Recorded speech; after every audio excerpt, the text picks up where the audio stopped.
WBTV News starts right now with breaking news.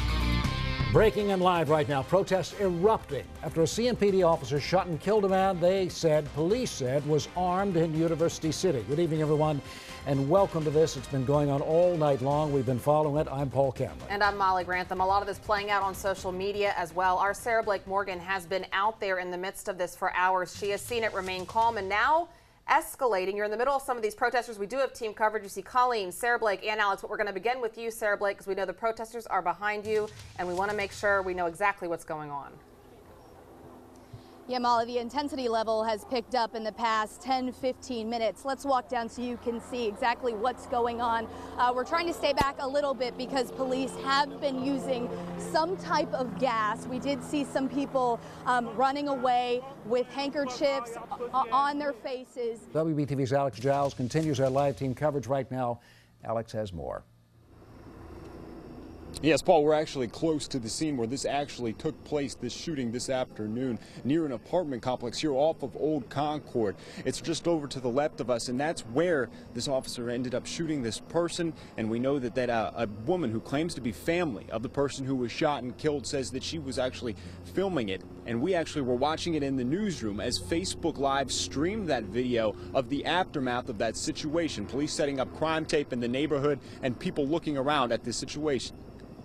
Many watched this situation develop live. One person with a cell phone. That's all it took to connect the community. You got to cut the head off. At one point, 30,000 people watched a loved one grieve the loss of a family member. She was just crying. It was just a sad moment, man. That moment sparked outrage for many. People near the crime scene could be seen yelling at officers. Thousands more online joining the live feed by the minute. A friend of mine who is involved in local activism shared the Facebook Live feed. The video lasted a while, people sharing their emotions with one another via the web. That's 30,000 people.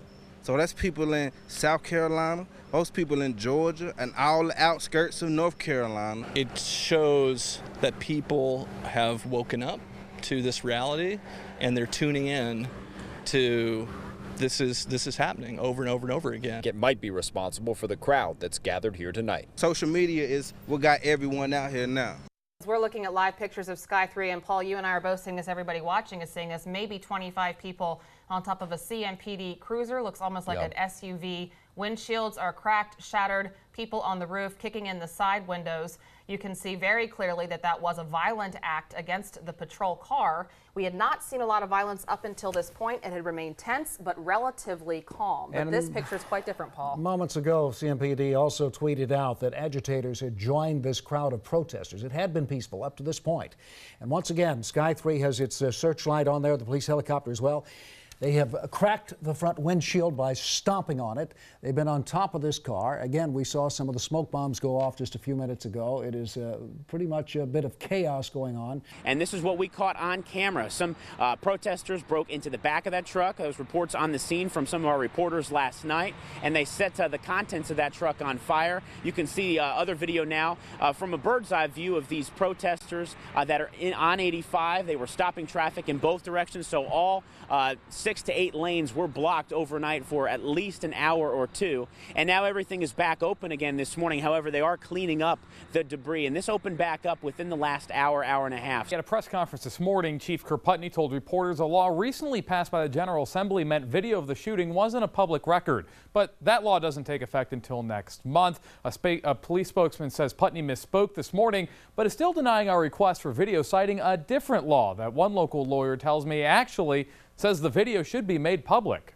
The law is pretty specific, especially around criminal evidence for an investigation, and I cannot release that. CMPD Chief Kirkputney told reporters Wednesday morning his department would not release video or audio of the shooting of Keith Lamont Scott because of the department's ongoing investigation.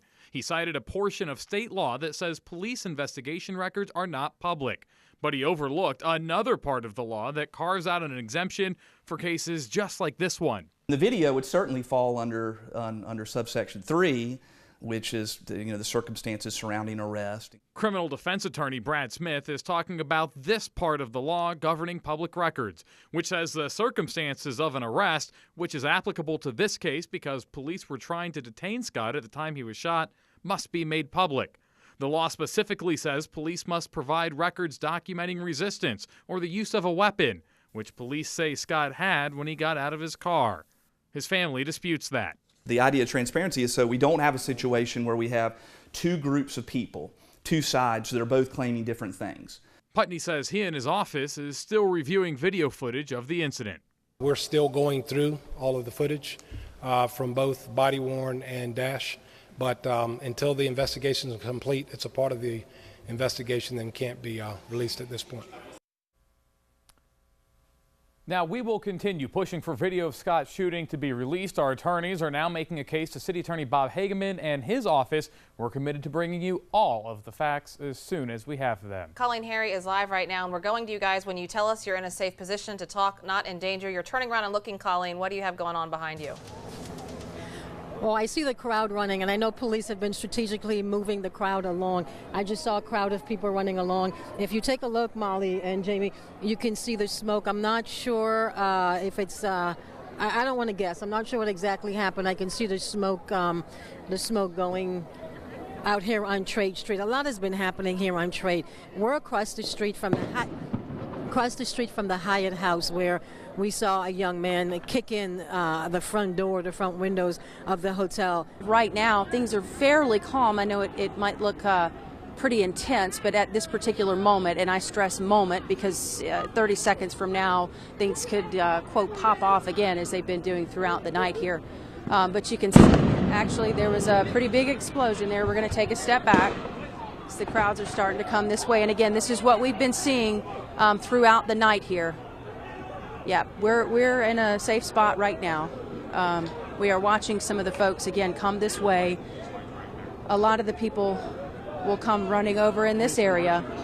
Actually, we're going to go ahead and send it back to you guys right now. Kristen, that's a good idea. Send it back to us, and of course, stay safe. You know that's going to be our first question. Now you can see down there, probably about 200 feet from where I am, that is where police are lined up closer to the transit center. They have pushed them further out because earlier it was all concentrated, all the people were concentrated in the middle of the epicenter, but still a lot of tense moments. As I said, there's not as many protesters out here as there were earlier today, but it's going to take a while for Charlotte to clean up from this because there's you can see people running, so we're going to send it back to you. I'm not sure what's going on, but we'll send it back to you in the studio. And Brigitte, you just got off the phone talking with people at the Hyatt House? Yeah, I just called them here in the commercial break because we were hearing reports that 2 employees had been assaulted by protesters tonight in Uptown Charlotte, so I finally just decided to call them and see if we could get confirmation. You see someone there trying to kick in the door, and I did confirm, spoke to someone at the front desk at the Hyatt House Hotel. That's right there next to Time Warner Cable Arena, and 2 employees were assaulted by protesters tonight. The good news is they should be okay. That is what the person who answered the phone told me. He was trying to help with that situation, so he couldn't stay on the phone long, but I stayed with him long enough to confirm that 2 employees were in fact assaulted by protesters at the Hyatt House Hotel tonight. But the good news is they should be okay.